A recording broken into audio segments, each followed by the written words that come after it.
मृत्यु एक सच है। इस बात के एहसास से कि मैं जल्दी ही मर जाऊंगा मुझे अपनी जिंदगी के बड़े निर्णय लेने में मेरी बहुत मदद करते हैं।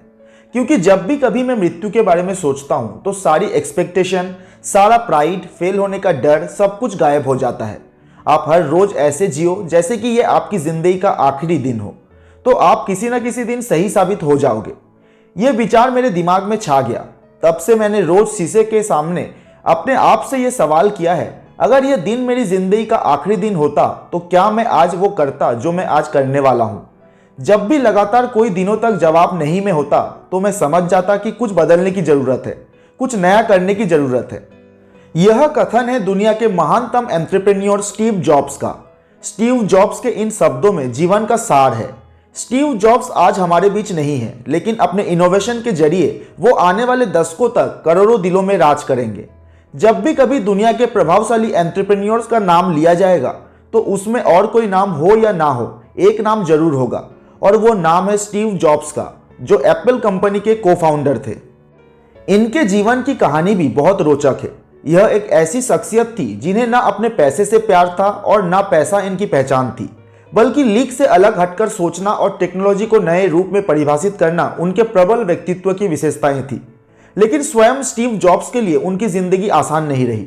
उनका प्रारंभिक जीवन काफी भ्रम और उथल पुथल से भरा हुआ था। स्टीव जॉब्स का जन्म 24 फरवरी 1955 को अमेरिका के सैन फ्रांसिस्को में हुआ था। जब उनका जन्म हुआ तो उनके माता पिता ने उन्हें एडॉप्शन के लिए दे दिया। ऐसा इसलिए क्योंकि उनके माता पिता अनमैरिड कपल थे। उनके पिता एक रेफ्यूजी थे जिनका नाम अब्दुल फतह जंदाली था। उनकी माता, जो कि एक अमेरिकन सिटीजन थी, उनका नाम जियोनी सिम्पसन था। स्टीव जॉब्स की मां के पिताजी ने अपनी बेटी की शादी एक रेफ्यूजी से करने से मना कर दिया। तब स्टीव जॉब्स के माता पिता ने यह निर्णय लिया कि वो इस बच्चे को एडॉप्शन के लिए दे देंगे, लेकिन उनकी एक शर्त थी। वो चाहते थे कि स्टीव जॉब्स को जो भी एडॉप्ट करे वो उनके बच्चे को बहुत पढ़ाए लिखाए। उन्हें एक ऐसा कपल मिल भी गया। उन्होंने स्टीव जॉब्स के बायोलॉजिकल पेरेंट्स को यह प्रॉमिस किया कि वो उनकी ग्रेजुएशन पूरी करवाएंगे। क्लैरा और पॉल ने इस बच्चे को एडॉप्ट कर लिया था। उन्होंने उनका नाम स्टीव पॉल जॉब्स रखा, जिन्हें आज हम सभी स्टीव जॉब्स के नाम से जानते हैं। क्लारा एक अकाउंटेंट थी, पॉल एक कोस्ट गार्ड मैकेनिक थे। स्टीव जॉब्स ने अपना बचपन माउंटेन व्यू कैलिफोर्निया में बिताया, जिस जगह को आज सिलिकॉन वैली के नाम से जाना जाता है। सिलिकॉन वैली एक ऐसी जगह है जहां पर आज दुनिया की बड़ी बड़ी टेक कंपनियों का जन्म हुआ, जैसे कि फेसबुक, गूगल, अमेजन, एप्पल और बहुत सारी। बचपन में स्टीव जॉब्स और उनके पिता अपने पुश्तैनी गैरेज में इलेक्ट्रॉनिक आइटम्स को खोलते और उन्हें असेंबल करते थे। उनके पिता उन्हें सिखाते थे कैसे इक्विपमेंट्स को यूज करके किसी भी इलेक्ट्रॉनिक आइटम्स को खोला और वापस उसे बंद किया जाता है। धीरे धीरे ये स्टीव जॉब्स की हॉबी बन गई। उनके अंदर कॉन्फिडेंस आने लगा कि वो इस काम को कर सकते हैं। उनका टेक्नोलॉजी में इंटरेस्ट भी यही से स्टार्ट हो गया। उनका ये सोचना था कि स्कूल का पढ़ाने का फॉर्मल तरीका बहुत ही बोरिंग और फ्रस्ट्रेटिंग है। इसकी वजह से बच्चों की क्रिएटिव साइड कभी बाहर ही नहीं आ पाती।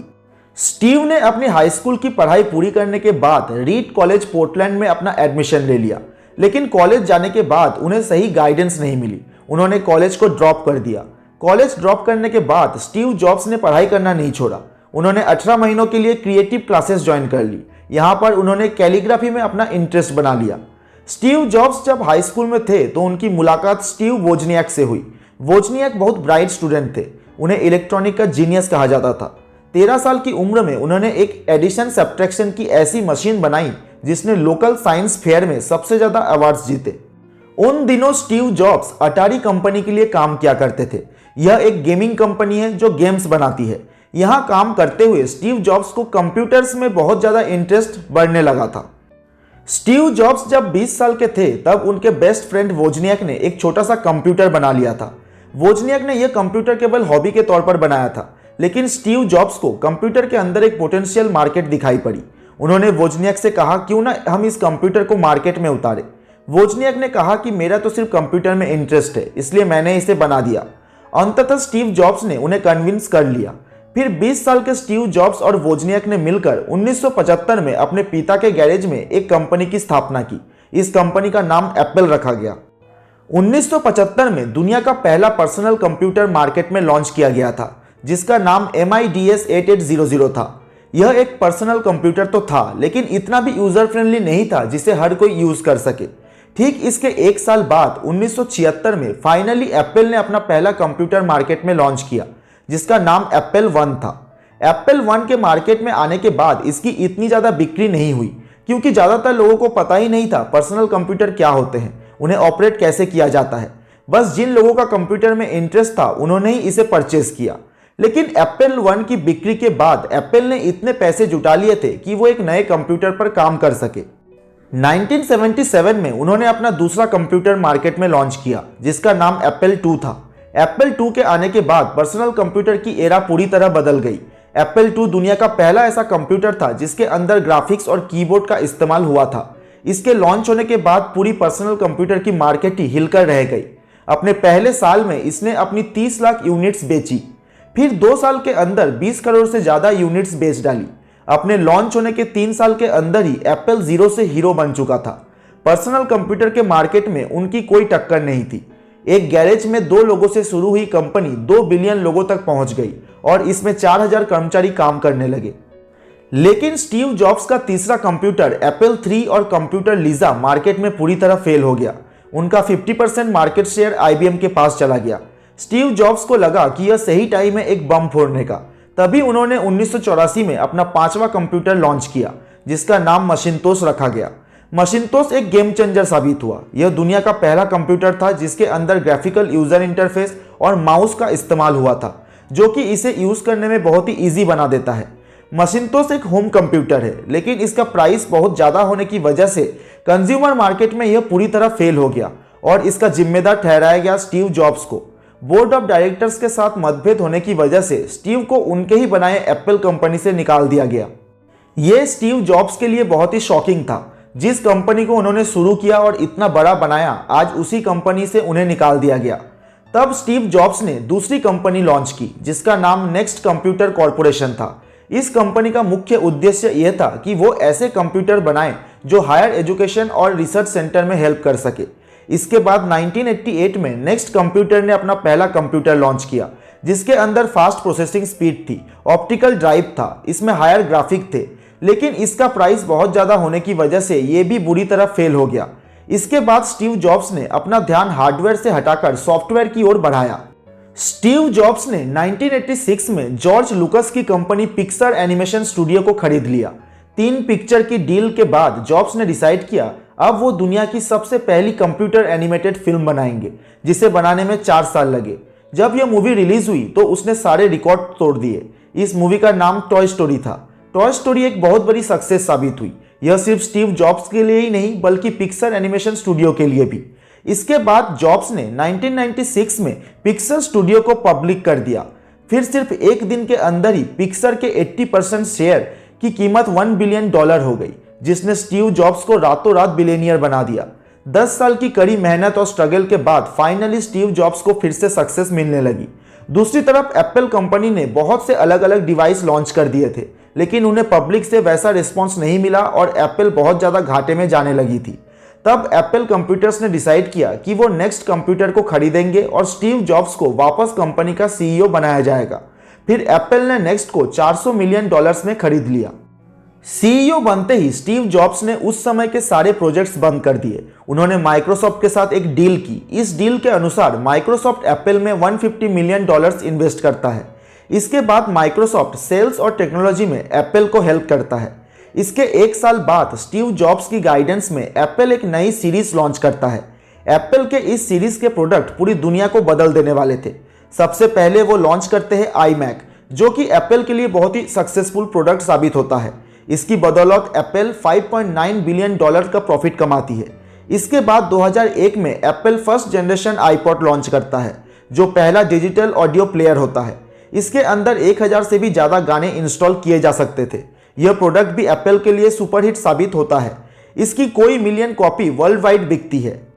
2003 में एप्पल iTunes इंट्रोड्यूस करता है, एक ऑनलाइन मार्केटप्लेस जहां पर लोग सॉन्ग्स को खरीद सकते थे। अब तक एप्पल पूरे फॉर्म में आ चुका था। उसे दुनिया की मोस्ट इनोवेटिव कंपनी का टाइटल मिल चुका था। 2004 में स्टीव जॉब्स की तबीयत अचानक खराब हो जाती है। मेडिकल जांच के बाद पता चलता है कि जॉब्स के पैनक्रियास में ट्यूमर है। अगर इसका सही समय पर इलाज नहीं हुआ तो यह कैंसर में भी बदल सकता है। स्टीव जॉब्स अपने सभी एम्प्लॉयज़ को इसकी सूचना देते हैं कि वो इसका ऑपरेशन करवाने जा रहे हैं, फिर वो एक लंबे मेडिकल लीव पर चले जाते हैं।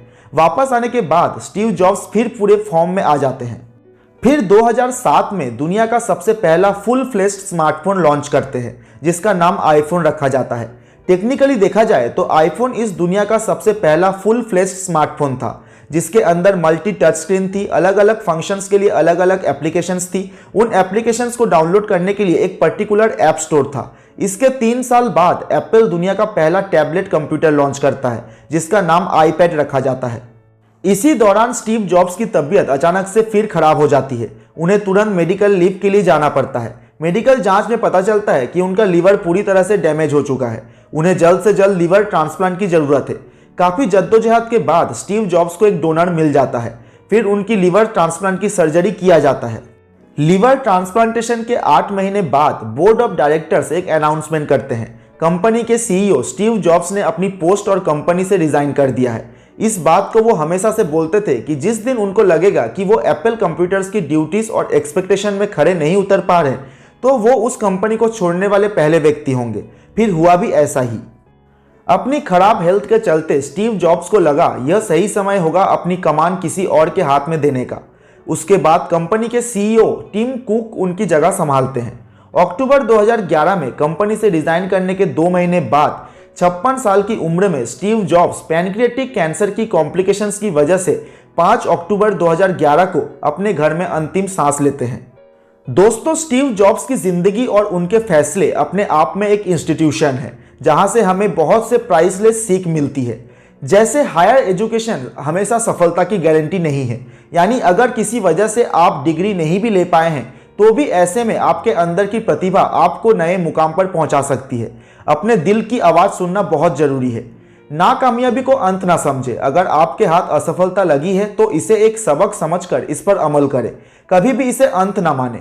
बुरे से बुरे वक्त में भी अपने अंदर की जिंदादिली और जीने की इच्छा को मरने मत दे। आप हमेशा आने वाले दिन को आखिरी दिन की तरह जिए। किसी भी काम या जगह को छोटा नहीं समझना चाहिए। जैसे स्टीव ने एप्पल की शुरुआत एक गैरेज से की थी, इसलिए छोटी दिखने वाली जगह एक दिन बड़ी हो जाती है। हिम्मत ना हारे और सकारात्मक रहे। आपका अतीत क्या रहा है इस बात से कोई फर्क नहीं पड़ता, बल्कि आप क्या बनने के लिए कोशिश कर रहे हैं, आपकी सफलता इसमें छुपी हुई है। तो दोस्तों, उम्मीद करता हूं आपको ये वीडियो जरूर पसंद आया होगा। अपने विचार हमें कमेंट्स करके जरूर बताइए। दोस्तों, अगर आपको हमारा वीडियो अच्छा लगा तो प्लीज़ इस चैनल को सब्सक्राइब एंड शेयर जरूर कीजिएगा और नोटिफिकेशन बेल को भी दबाना मत भूलिएगा ताकि हमारे नए वीडियोस का नोटिफिकेशन आपको सबसे पहले मिले। धन्यवाद।